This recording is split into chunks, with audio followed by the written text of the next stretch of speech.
I'm not going to sit here and tell you that there is anything I am content with right now. Ryan Day's message to the Ohio State Buckeyes on a Tuesday, that was one of the biggest takeaways from the Tuesday press conference we just finished with Ryan Day and Jim Knowles. Oh, you were quoting Ryan Day. Okay. Yeah, Ryan Day said it just plainly. That was the thing that jumped out to me even more than Kyle McCord being named the full-time starter, but we absolutely have to lead with Kyle McCord being named the full-time starter. Tim May, the 40-year vet, on the other side of me. Andy Backstrom on the other side of me. I'm Spencer Holbrook. Let's dive in, fellas, because we have a lot to unpack ahead of Ohio State, Western Kentucky, and the Horseshoe on Saturday. Full-time starter, not content, offensive line issues, defensive lapses on third down. Take your pick, Tim. What's the biggest storyline you come away with? Well, you named for everybody to know now, which we knew coming out of the game on Saturday. We talked about it yesterday on our video, that Kyle McCord is the bona fide starting quarterback at Ohio State, meaning starter. The next guy is second team. That would be Devin Brown. You had a sense that was coming today. As Ryan Day, when I asked him, when did that decision hit you? Basically, he said right after the game on Saturday, but he wanted to kind of hold off. I don't think he wanted that to be the prevailing message. The prevailing message he wanted was he's not content with everything he's seeing out there, starting probably with the offensive line, but with anything. Of course he's not. He's not going to sit here 2 games into the season, even if he is content, and tell you he is. You know what I mean? I mean, that's not how football works, and that's definitely not how football coaching works. And but yeah, there's a piece, at least PEACE, to the situation right now, that the quarterback battle is over, in the sense of they have their bona fide starter, and now you go from here. It becomes, in essence, Kyle McCord's team. Where do you take it?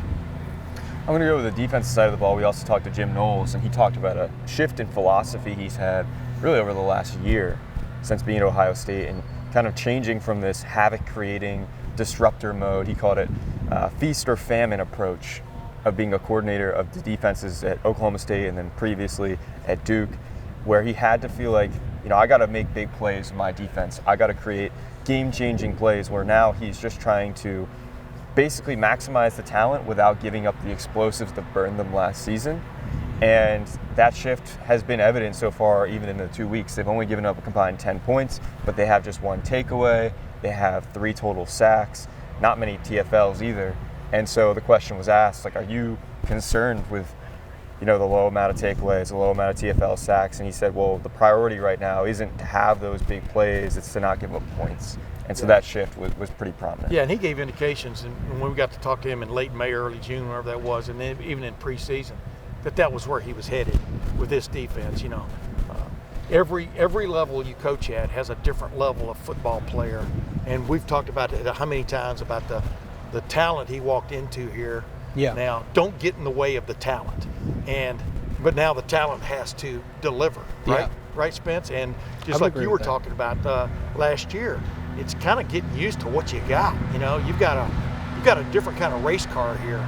It takes a different kind of driving, and I think it's paying off for him. But you talk about not content, though. You're still not content on some of the things you saw on Saturday, right? Yeah, it's like defensively. You go from the Ivy League to Duke and Oklahoma State. That's one thing. That's a jump in itself. And you've got different level of athletes, but you still are outmatched against other opponents. Like when Oklahoma State goes against Oklahoma, or when Duke goes against Clemson, Jim Knowles still had to scheme as if he did not have a talent advantage. Right. And so all of the scheme had to be centered around, how do I get talent to equate, or how do I get scheme to equate talent?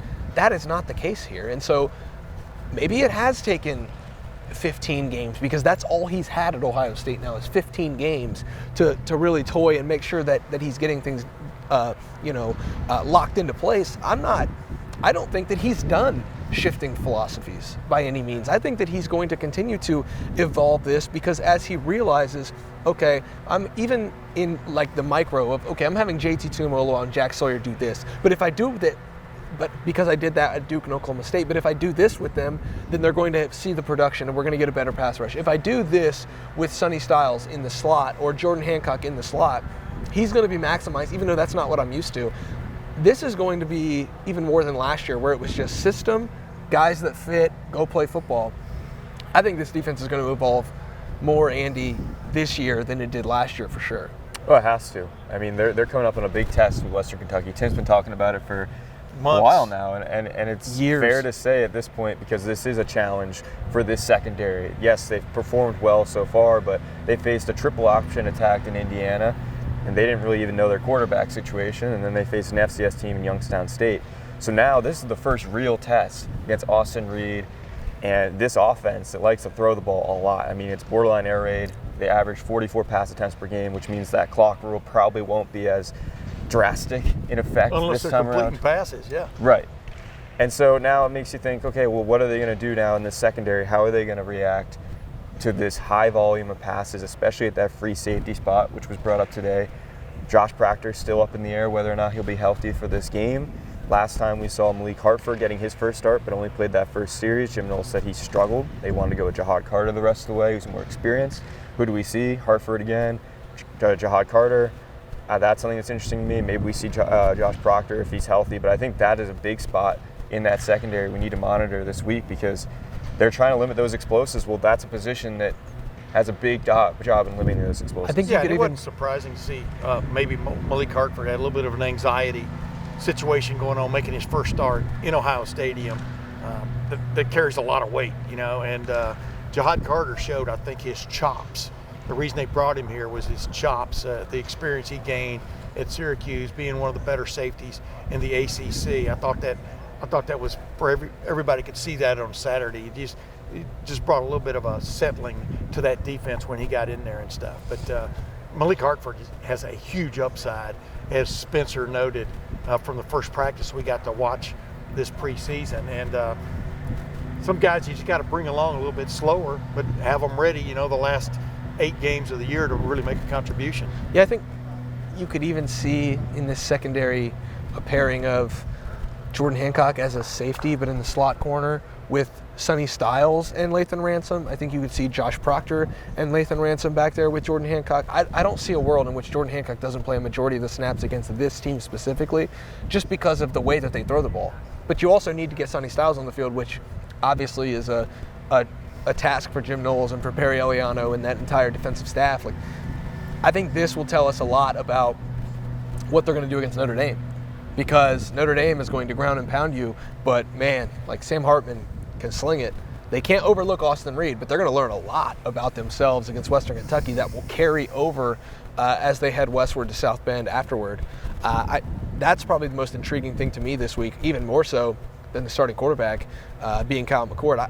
This defense, Tim, they got to step up this week. Well, you heard me ask Jim Knowles. I mean, you're facing a team that's going to come in here. You know, you talk about explosive. They're bringing a dump truck full of dynamite with them. You know, whether they get to set it off remains to be seen. But they're going to come in throwing haymakers, to use a boxing analogy. Hey, and if one of them lands, boom, then you keep throwing them. You know, you throw another one. They're not going to be shy about what they do. You don't just change what you do overnight. Been saying it all along, and I'll say one more time. This is going to be the first true test of this Ohio State defense. Did it get its act together against, number one, stopping passing attacks or neutralizing passing attacks, but definitely keeping teams from hitting the big play. You know, as Jim Knowles admitted earlier today, that first showed up when they played Toledo last year. You know, and that quarterback they had. I mean, Toledo hit a few big plays, which were kind of hints that, hey, something's not quite right here. Yet. And then of course Maryland, but then followed by Michigan and Georgia at the right time, all drove trucks through that loophole. And so this will be the first big test for this defense. Have you in fact fixed, you know, the giving up of the explosive big play for touchdowns? Everybody's going to give an explosive play from time to time. Yeah, that's true, Tim. That's a good point. Closing thoughts on the defense? Yeah, well, it's also the first test or measurement of these defensive ends, according to Ryan Day and Jim Knowles, because we've been talking on Monday and even before that about these defensive ends, the production. I've even said I would want to see more from them in terms of disruption behind the backfield, whether that's in run defense or rushing the passer. And both Ryan Day and Jim Knowles said today, well, just wait and see, because this is where they really get the opportunity to do that. And so we're going to see if they can get there and get home. Not just JT and Jack Sawyer, but also Kenyatta Jackson and Caden Curry And we'll see if Mike Hall and those interior guys can also get sacks, because before this season started, Larry Johnson said, hey, like, I don't want to talk about individual sacks. We measure it as a unit statistically. Well, right now, they are second to last in the league in sacks per game. They're right down the bottom in TFLs as well. And I know we already talked about Jim Knowles' stance on those stats, but those do matter at the end of the day. Like, that's how you create disruption and get people behind schedule. So curious to see if that happens this week. And it's key against a quarterback like this. I mean, we may be sitting here talking about the same thing about Tui Moloau and Jack Sawyer, because it is key on a guy that grips it and rips it to get pressure up the middle as much as you can. I mean, that you've got to get in this guy's face as quickly as possible. And so it'll be interesting to see how Ohio State goes about trying to do that. Hey, Tim, congratulations. Andy, congratulations. The preseason predictions that Kyle McCord would be the starting quarterback, 3 for 3 at Lettermen Row. Congratulations, guys. Congratulations, Spence. Thank you. Not everybody predicted that, but Lettermen Row seems... Well, some people had inside sources that were feeding them raw fish. Oh, that happens sometimes. Anyway, there's peace of mind with Kyle McCord being the starting quarterback, as Ryan Day said. There's peace of mind to an extent with Ryan Day. I'm glad you went to this place. Go ahead. The quarterback is settled. Devin Brown, they still want to see play. They still said, Ryan Day said, there will be times where they put him on the field. There are packages for him. I would assume those are heavy quarterback run packages, and that's going to be pretty predictable. But if they can make it work, they can make it work. But for now, Kyle McCord now gets all the first-team reps heading into Western Kentucky, which I think will help him exponentially in the build-up to Notre Dame. He gets, to be able to watch what the defense does against, or what the scout team defense does at times. He'll get to watch film more closely as the full-time starter. There are just some things that come with becoming that guy and taking the interim starting quarterback off and putting that permanent tag on that I think will help him in his growth a lot. After C.J. Stroud's first 2 starts of 2021, we saw him really take off. I'm curious to see now, as he gets the first team reps, 2 starts in, what does Kyle McCord look like in that start 3 into Big Ten play after Notre Dame? Because you've got 2 big games here, bye week, and then Big Ten play, and you could see him really start to take off if he takes full advantage of all the reps he's about to get. Yeah, and congratulations to Kyle McCord. He got that nice car in the offseason. But man, he's got a vehicle. He's got a race car now. Oh gosh. That he now has the keys to. He gets to keep in his drawer. That's using that now. But congratulations to him, because basically, who knows how long it lasts? Whether it lasts 1 game or 1 season or 3 seasons. He is the next starting quarterback at Ohio State, which has come to carry some panache, around the college football world, around the sports world. And now it's, is he going to drive it right down the track, or is he going to hit the wall? That remains to be seen. Bottom line is he's the guy, and congratulations to him. Tim, when I was going to prom as a high schooler, my uncle let me borrow his perfect condition, pristine. I got a better story than this, I know. Ford F-350, just perfect condition as a kid from Hardin County. That was just a beautiful thing to be able to do, and I felt. Wait, did that have the 7.3 liter? Oh yeah, I felt so privileged to be driving that thing, and I can only imagine what Kyle McCord was feeling as he now gets the keys to the Ohio State offense.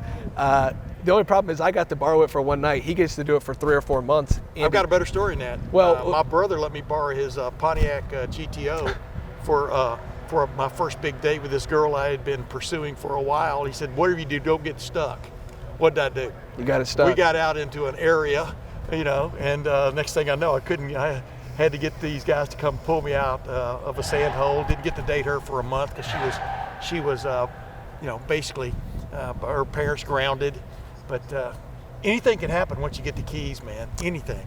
Those are Kyle McCord's keys now, and he's got the reins to this offense, Andy. He can take this team wherever he wants to take it. This can be the best thing ever for Ohio State. It can go sideways, but the fact that Ryan Day now trusts him says a lot about where this competition went from, I would say, a month ago at this exact time, when Devin Brown was starting to take the lead in that quarterback competition, to where it's at now, where now he's got Kyle McCord is the bona fide starter, as Tim said.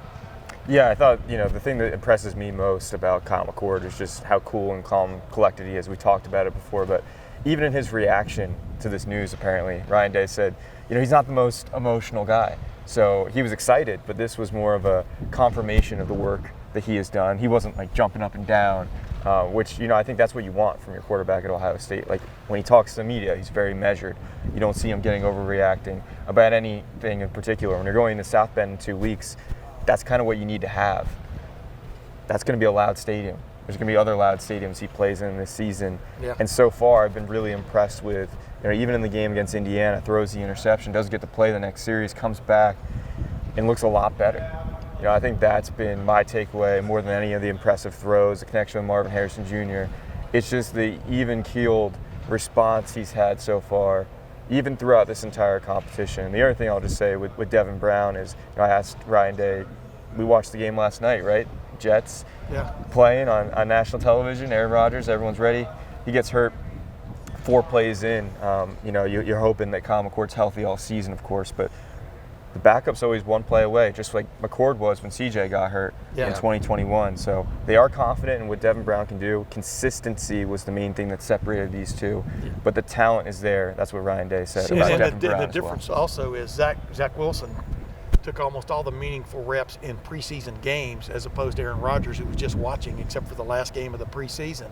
So there are all kinds of things. I mean, like I asked Devin after the game on Saturday, at least now you've got a block of video that you can watch yourself playing quarterback, which makes you can, besides going, oh, wow, look at me, it's more of, deciphering what it is you did and didn't do well and learn from that and get better from that. And I think Ohio State's in a good spot right now with this quarterback situation, because you have a pecking order, but you also have a guy who yearns to still be number 1. And that is so important, as opposed to a guy who's just, got a clipboard on the side and hoping his name doesn't get called. Yeah, it's interesting to me because I was a little critical, and I think Andy was a little bit too, about the way Ryan Day handled the Indiana game, saying that Devin was going to play a lot and then not doing that. And it left a lot of head scratching going on in this building and outside this building from fans of like, okay, you said that this was going to be a thing, a competition throughout that game, but it didn't come to fruition. But then you got to play the game, But, everything other than that exact day and that moment, I thought was handled very well in hindsight now that it's over by Ryan Day. He gave Devin Brown some snaps against Youngstown State. He wanted to give him more. I truly do believe against Indiana, there were times where he pulled those guys aside and said Devin's leading. There are times where he said Kyle's leading. And the icing on the cake for me, it tells me I think Ryan had a plan all along with this, is after the game Saturday, he knew that Kyle was going to be his starting quarterback, and he chose to wait to name Kyle the starter. Didn't tell us, didn't tell Kyle, and didn't tell Devin, because there was a time and a place for that. Right. And in the aftermath of a win, it wasn't the time and the place. That shows you that, he cares about these guys. He cares about, not just who's going to try to lead them to a national championship, but who's going to, be the face of the program, and who's going to be the guy who's 1 play away from being the face of the program. So there were times where I thought this was rocky. There are times where I thought it could have been handled better. But in hindsight, I think that this entire process has been a net positive for Ryan Day, Andy. I think so too, because like Tim said, you got Devin Brown who's in there and yearning for time, and whether that's this season or next, it's good to have someone that is in the fold and a little bit more of what you have. It's not a veteran who is on his way out or hasn't played much. It's someone that there's actual promise with, another highly touted recruit when now you actually have some tape on him. So I think that's good for this offense going forward, good for the quarterback situation. Now we'll just get to see if Kyle McCord is that next guy, if he's that next Heisman candidate, if he's the next first rounder. I guess now he's off and running. We'll see. Yeah, now the pressure's really on, right? Right. That's the expectation for Kyle McCord at Ohio State, is first-round pick, Heisman Trophy finalist. The expectation at Lettermen Row is to cover the team 365 days a year. That's what we're going to keep doing as long as they let us. Tim May, the 40-year vet, he'll be there at lettermenrow.com, checking it all out and writing it all up. Andy Backstrom the same way. We're on the Letterman Lounge message board. Come check us out. $1 for 1 month. You will not regret it. Come be a Lettermen Row member. That's a deal. Come be a Lettermen Row member today. Don't waste any time. But for Tim May, for Andy Backstrom, we're going to get to work providing that coverage we do all the time at lettermenrow.com. We will see you back in this building on Wednesday night for more player availability in the lead up to Ohio State, Western Kentucky.